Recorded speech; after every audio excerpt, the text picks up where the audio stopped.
there's a time and place to play the riff, obviously. Let's face it, we're playing metal here. So there's a time and place for the bass to just play the riff. But there's also a lot, I think there's a lot of room for being independent and playing more with the drum kit.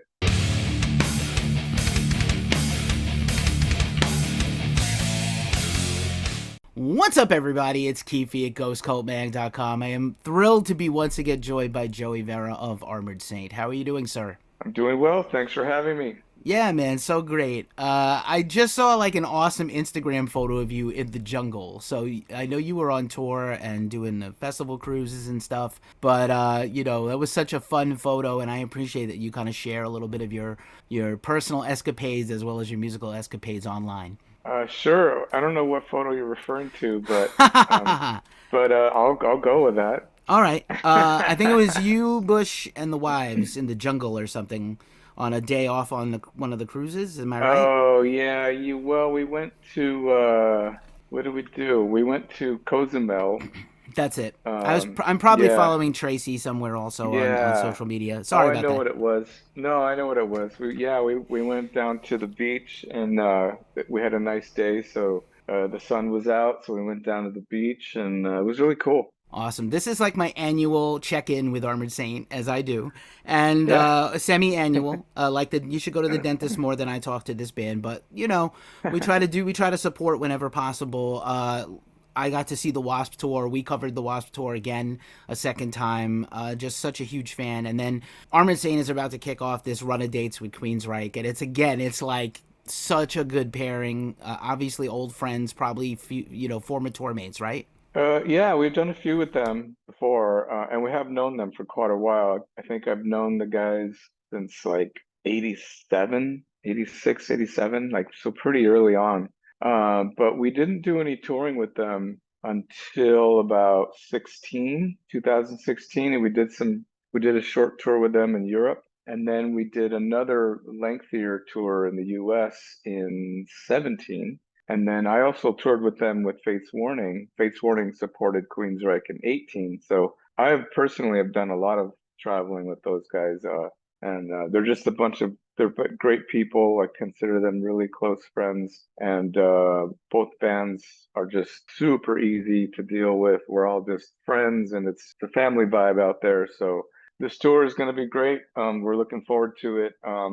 For that fact alone, it's fun traveling with friends, and it makes it so much better for everybody when everybody gets along and everybody knows each other. It's such a good low stress situation.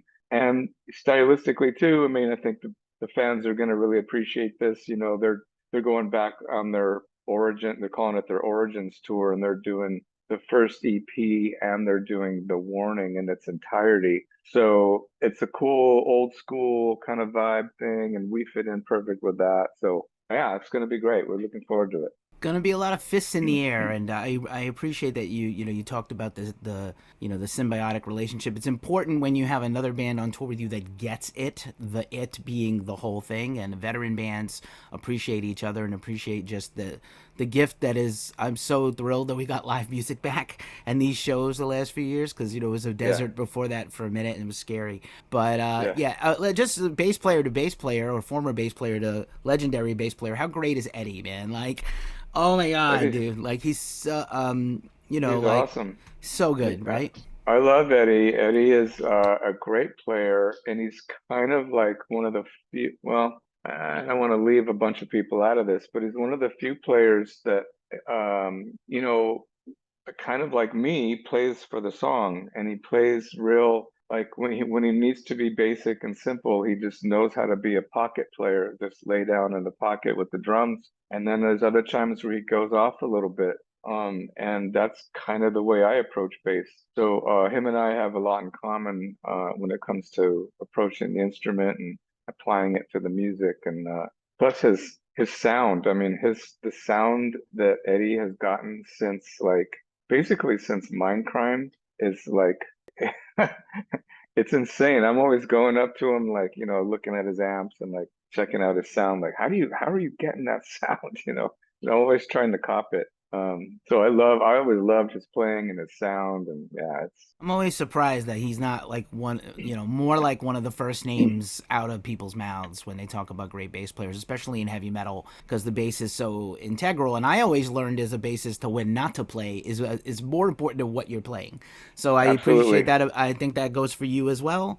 absolutely, As many people associate you with some buttery lines and some wizardry, but I think like when not to play and when to play and when to double riffs and when not to, like there's not yeah, a lot of rhythm section is kind of a lost art because I think thrash came in with heavy metal. When thrash came in, like we lost a little bit of the separation between riffs and bass and guitar, and I think like your best bass players ever, rest in power to Cliff and yourself and I think Greg Christian, formerly of Testament, guys who play like for the song.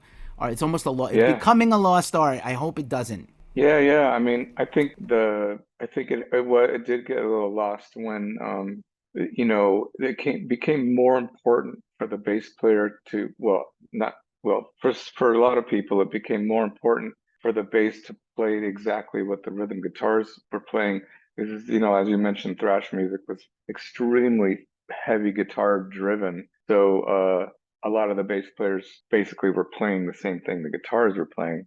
And nothing wrong with that. I mean, it certainly made a huge impact with the way it sounded. Guys that were killing it doing that, making the whole band sound amazing. Guys like Dee Dee Verney, for instance, from Overkill, amazing bass sound and just playing the riffs, but it just added this whole other level of the riff because he was nailing the guitar parts. So nothing there's a plus side to that. I mean, that's he's a good example of that.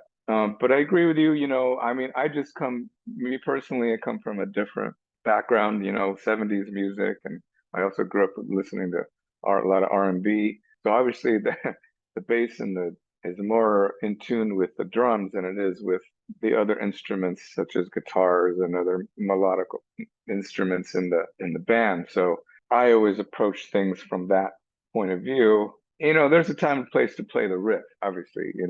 Let's face it, we're playing metal here. So there's a time and place for the bass to just play the riff.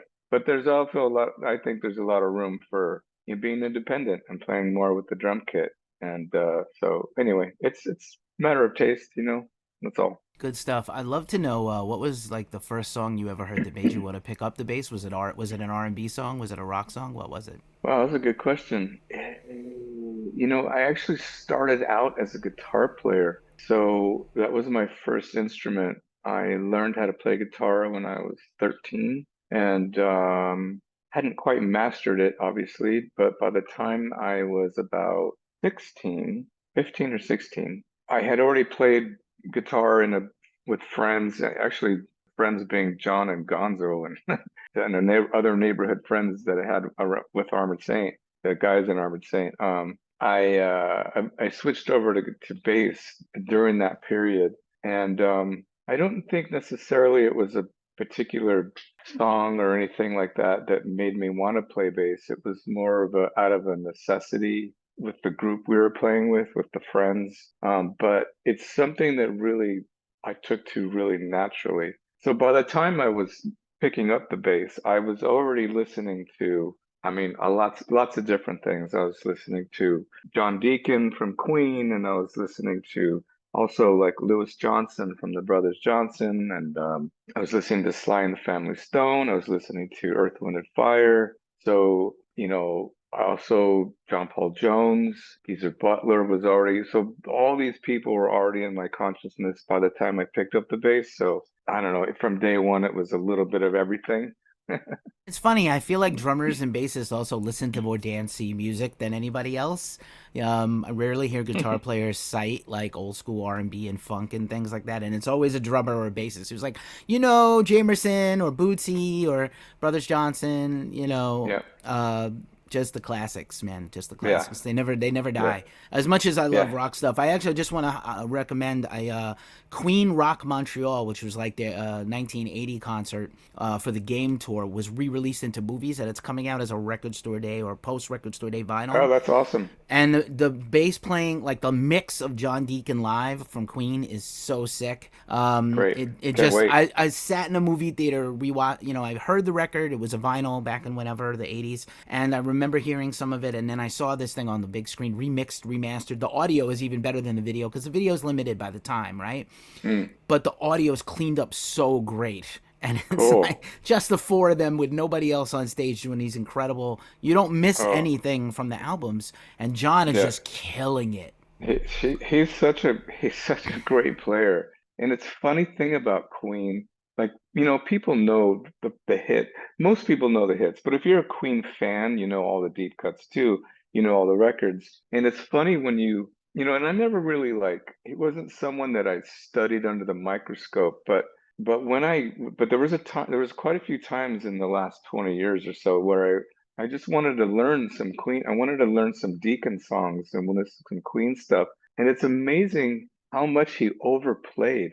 Like he he played like he was playing for the song, obviously, and he's also a songwriter, so he knows that. But it's like, wow, he's what made him think to play all of those notes? It amazes me that somehow it works within the context of most of the times a pop song. And it's like he's not being real simple and basic and laid back. Like he is going off. But somehow it totally works melodically with the piano and with Freddie's vocals. Doesn't get in the way. It just enhances the whole song. And he's probably one of the few people who can get away with Noted. Just two bros nerding out about that. bass here. Everybody watching and listening to this. Yeah, Sorry, not sorry at all. right. Uh, We're digressing. Yeah, no, it's okay. But to talk more about the Saint, bro, so excited. Obviously, the band's been touring a lot. You have shifted some of your other endeavors to focus on Armored Saint. What's the progress of the next Armored Saint record?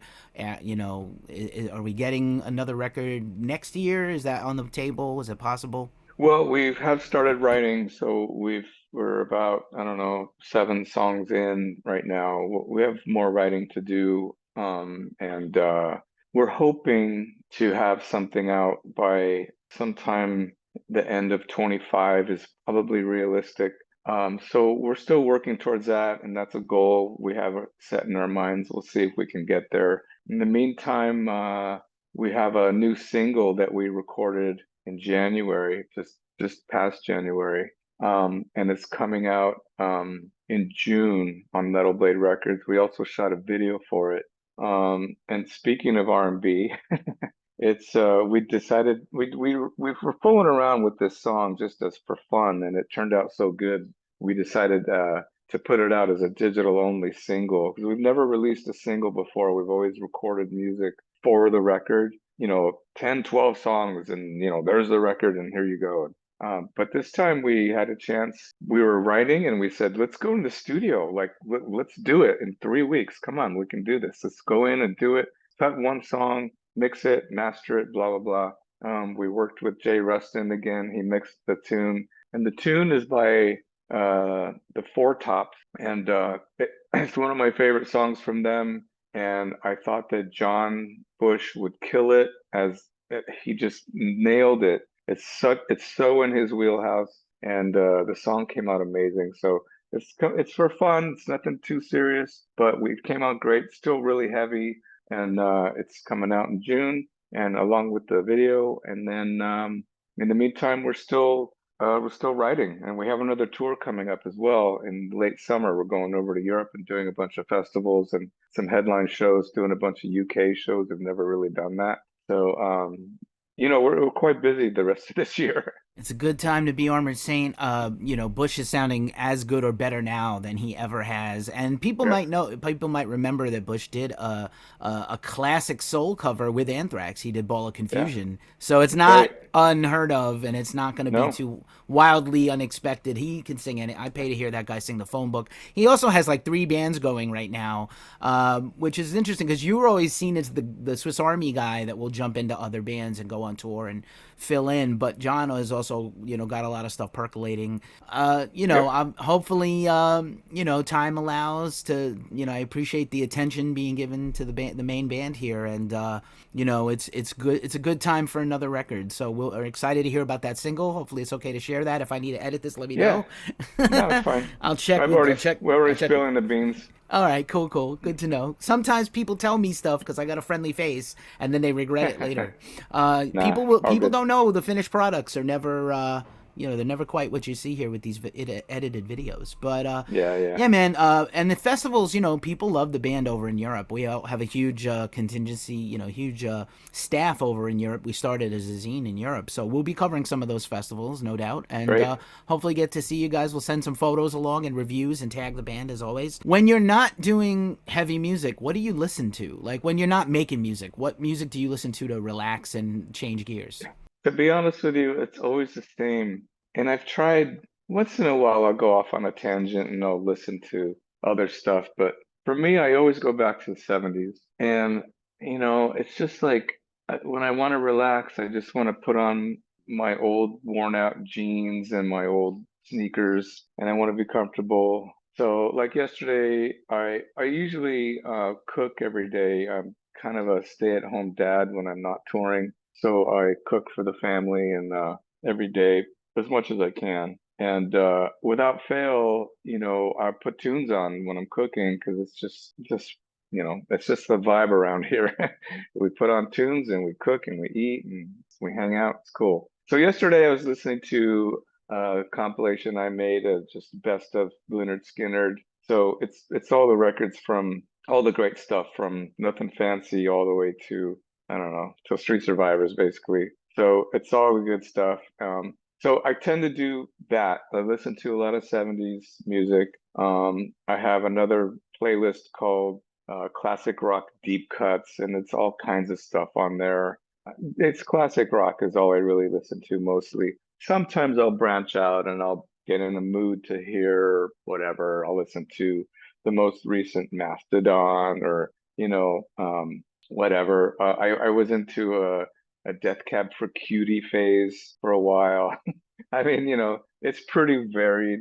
Sometimes I listen to jazz, the old jazz like Coltrane, stuff like that, early Miles Davis. And I listen to a lot of different stuff, but my go-tos are usually the 70s. Good times, yeah, man.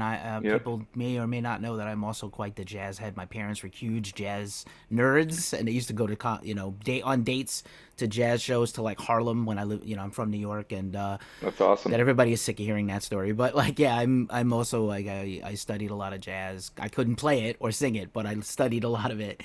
And Yeah. yeah, if you can actually appreciate those old masters. I got to see Miles as a little kid. I didn't know what I was Oh, watching. wow. I wish I had seen him like 10 years later when I understood, Yeah. because I was Yeah. like, what is going on and why isn't he looking at the crowd? I don't understand this. I'm used to seeing, Kiss on the Blue Jeans Network late at night on a Friday, or Right. sponsored by Levi's. And Right. why isn't he looking at anyone? He's just behind, just blowing with his back turned. I didn't understand. My mom was like, "Don't talk, just listen." I was like, "I don't know Right. what I don't understand."